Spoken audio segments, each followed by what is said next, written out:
But it's more important to know why and what it all means for you and your money. Get the analysis behind the headlines. Follow Investec Focus Radio SA for economic and investment insights from the experts. Subscribe wherever you get your podcasts. Investec Bank Limited is a licensed FSP. T's and C's apply.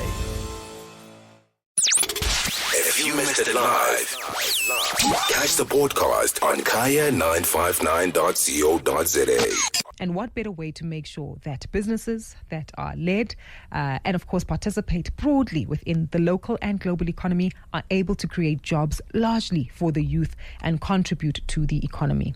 Well, tonight, that's exactly what we're doing with my guest, who joins us as the CEO of BPESA, Business Process Enabling South Africa, to give us some insight into this, really playing a critical role in making sure that we address the unemployment crisis, creating over 14,000, let's say that again, 14,000 new jobs in the first 9 months of 2024. Reshni Singh joins us now for more. Such a pleasure to have you, ma'am. Good evening, Gugu. Lovely to be here, and good evening to your listeners. I'm excited to have you with us in studio because, as you've heard, we've really discussed some concerns around the progress in South Africa's economy. But you're an entrepreneur, you've been in the space for some time and have really reaped amazing results and outcomes, which we'll touch on in just a moment. But maybe let's just start on understanding Business Process Enabling South Africa. What is it that you do? Great. Hopefully I can bring some optimism to the doom and gloom of the day. So BPESA is a national industry association for the global business services and business process outsourcing sectors. A lot of people would identify with them as the call center industry. But this is a call center industry that services the offshore market. So key source markets being the US, the UK, Australia, other parts of Africa, Europe, etc. And it's not just call centers. So that it's any IT-enabled service that can be outsourced and offshored. So you're talking finance and accounting, legal services, creative services, from animation to creative design. It could be absolutely anything. It's just that as the sector's grown, we've seen a lot more interest in voice BPO activity, which is what we all know as contact centers. Gotcha. But this is a sector that actually is probably one of the few sectors in South Africa that's focused on youth and creating employment opportunities for youth in the country. So currently, about 86% of the jobs that we would create are focused on youth and predominantly unemployed youth that get that very first chance in the sector. And that's important because for many of us who know and understand the job market, it's literally just that foot in the door. You know, the first 6 months can translate into a upward trajectory for the remainder of your career because you gather that experience and you gain the exposure, which then capacitates you for further opportunities.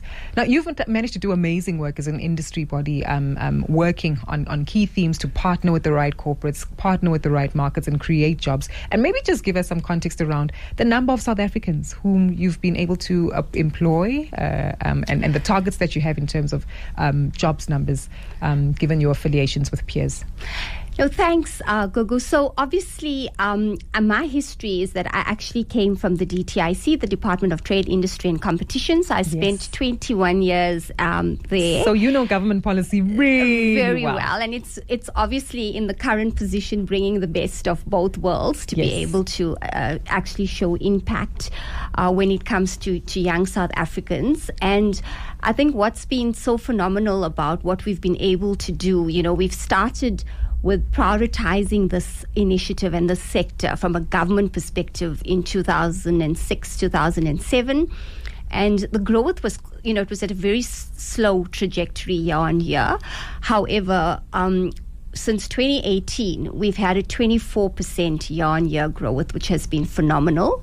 We actually have supported about 150,000 jobs to date on average, servicing just the offshore market. So this excludes all of the domestic contact center work. Oh, wow. So it's and that just number offshore again? work. 150,000. That's huge.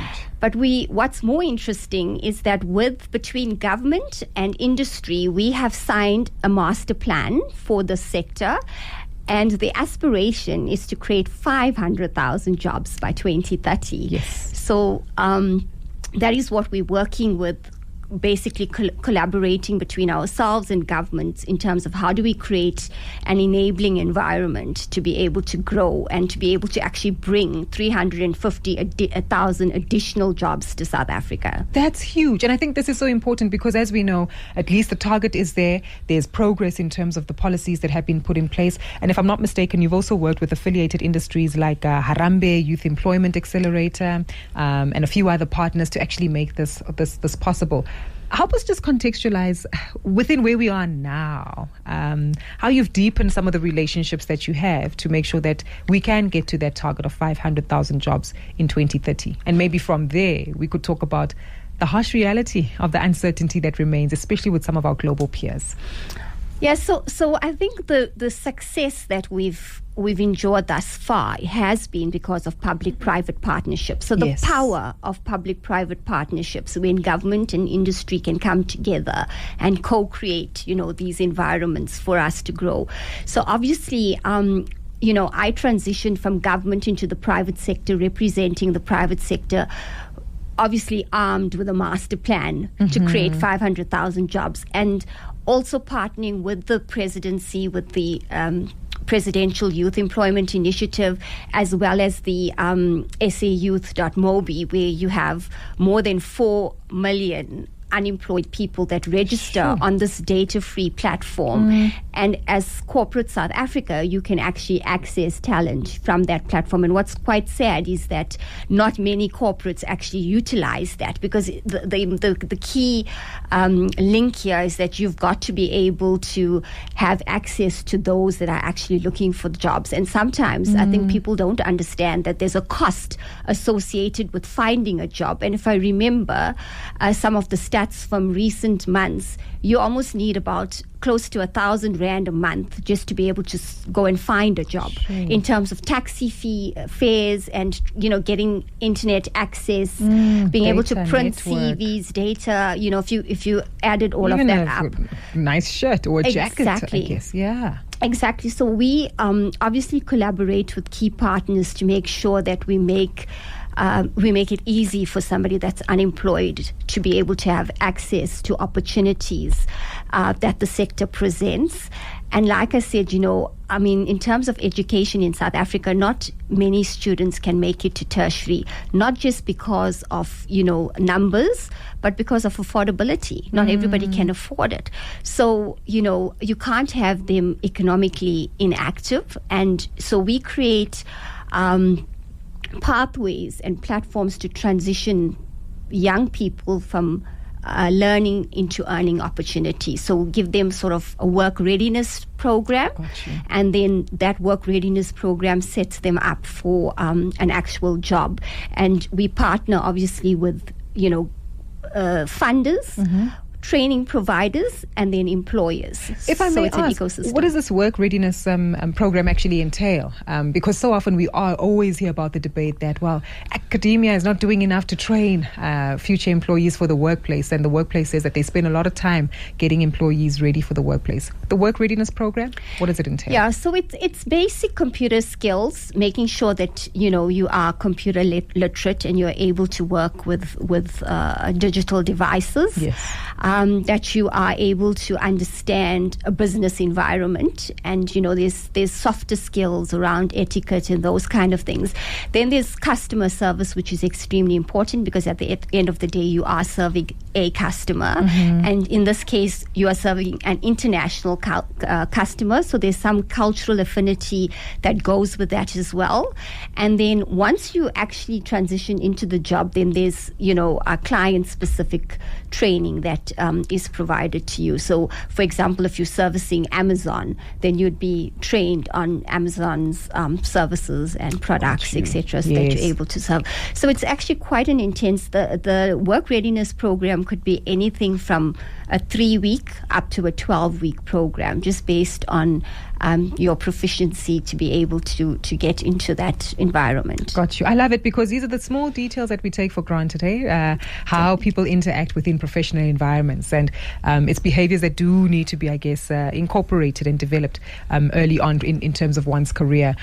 Given that you have a background from the DTIC, I think it is imperative for us just to reflect on the key markets that actually are affiliated with your organization, BEPESA. Thank you for that correction and assistance in pronunciation. And I think this is important, because what it also does show us is that South Africa is still a hub to partner, attract international partners and provide services to them. Hence, we actually see that many of these entities are happy to outsource their services to a market like South Africa. So which countries typically are the biggest markets that we serve? What kind of growth prospects are there? And of course, how are we managing some of the concerns from a global geopolitical environment? So our key source markets, Gugu, is actually UK is the largest. So about 57% of the work that we do currently serves the UK market, and that's because of cultural affinity, time zone differentials, etc. Makes sense. And then we actually, an interesting stat is that we've grown from, in 2019, we probably serviced only about 1% of the US. Today, as I sit here, we service 33% is actually the US market. So we've grown significantly post-COVID. I think there was a massive interest in Africa and the opportunities that Africa presents. And predominantly, I mean, South Africa being a more mature location in comparison to the rest of Africa. And then, so it's predominantly English-speaking source markets. Australia, possibly about 4 to 5%, and then the rest is the rest of Europe. The problem with Europe, obviously, is language barriers. So as much as we can do languages, but we can't do it at scale. English is what we're good at, so we do that at scale. And yes, geopolitical issues are huge on our radar at the moment, so we're watching that quite closely, just to make sure that it does not impact the work that we've already done and the global positioning, and most importantly, not putting at risk what we've already achieved in terms of that 33% that I've spoken about. And obviously, having a 500,000 target, we would love to shift, that to at least 40. I think from a BEPESA perspective, we're looking at targeting at least 40% in the next 2 years for the US. So that growth of an additional 7% is very key for us. So making sure that we keep abreast of what's going on. But I feel quite confident about the fact that, we will navigate these challenges, just like South Africa is resilient and navigates many other challenges. We will get through this. I'm so glad you mentioned it. Yes, we are resilient. We just feel like the soccer player who's still playing, for extra time. But we're tired, but we will do it. We'll score the goal as well. I find this so important, because what you're highlighting is the role, function, and importance of BEPESA, and most importantly, the companies that are affiliated with your organization. Creating jobs, making sure it's sustainable, providing youth, largely in South Africa, with just that foot in the door to make sure that they get by. And I can imagine there might be many South Africans who are listening right now and sitting back and thinking, how do I get in touch with BEPESA? But what they need to do is to get in touch with your affiliates in order to make sure that they can get a job or pursue an opportunity, as you've mentioned. For someone who's listening right now and is thinking to themselves, I'd like a foot in the door, I'd like to be counted as one of those youth who by 2030 will have a job. Help us understand how, through getting in touch with your affiliates or your organization or other means, that they can too be incorporated in the progress we desire. So first and foremost, anyone that's listening that's unemployed and wants to get into the sector, please go and register on sayouth.mobi. Like I said, it's a data-free platform. Even if you're not youth, right? Well, it is predominantly for youth up until 35 years of age. Perfect. But obviously, if there are people, and like I said, we do prioritize youth, so there's a minimum of 80% youth. So there's definitely opportunities for older people as well, and they're most welcome to get through to BEPESA on our website, which is bepesa.org.za, and we'll be able to connect them with our member base, and try and get them through some of these programs. So BPESA actually provides an intermediary role in terms of, like I said, accessing funding to be able to scale these individuals and have them placed into jobs. So there is a network which we could easily get them in touch with. 100%. And I think as we close this conversation, it's important for us just to underscore and emphasize our competitive advantage yet again. Yes, there's so much at play that does perhaps, bring about a heightened level of confusion and anxiety and noise. But the reason why we're actually able to be competitive is, as you've mentioned, our location, our language, and the fact that we have shown that when we adequately capacitate our youth with the necessary skill, they can work for multinational organizations, right? Definitely. So just for the listeners, I think it's very important. Like I said, I'm here with a ray of optimism amongst all the doom and gloom. Just remember that South Africa is impact in action. That's what our revised value proposition is when we are marketing into the offshore space. And impact meaning basically we have great infrastructure and a great enabling environment for business. We a mature industry, and value-driven growth is what we're looking for. People prowess, which is extremely important. The world loves South Africans. If you listen to these young people speak to people in those source markets, they thoroughly enjoy speaking to these young people. They speak about sport, about weather, about just about everything. Assured service excellence, cost arbitrage and business advantage, and then there's the tactical advantage. So that's impact, and that's, I think, what South Africa has to offer to the world. I love it. Oh, the silver lining in the cloud, right? Yeah. This is why we like speaking to you, Reshni. Thank you so much for joining us this evening. We really look forward to hearing more insight from you in the months to come. And hopefully after all the international buzz around geopolitics has died down, just to see where we are in terms of our targets and the number of lives that you've been able to change through the work creation, job creation opportunities that are present. Brilliant. Thank you so much, Gugu. Lovely to be on your show. Thank you. That's my guest this evening, Reshni Singh, the CEO of BPESA, Business Processing Enabling South Africa. And as you've heard, there are many, many peers across the world who enjoy the service delivery that we as South Africans actually offer them. Next time they call a call center, perhaps have their accounting and finances outsourced, even creative opportunities, they largely produced by South Africans, creating jobs for us to work on a global market with multinationals, and all whilst being based here in South Africa. So fundamentally, of course, some great opportunities. Yes, there might be some concerns from a global perspective, but in true South African style, it's nothing we can't handle. If you missed it live, catch the podcast on KHAYA959.co.za.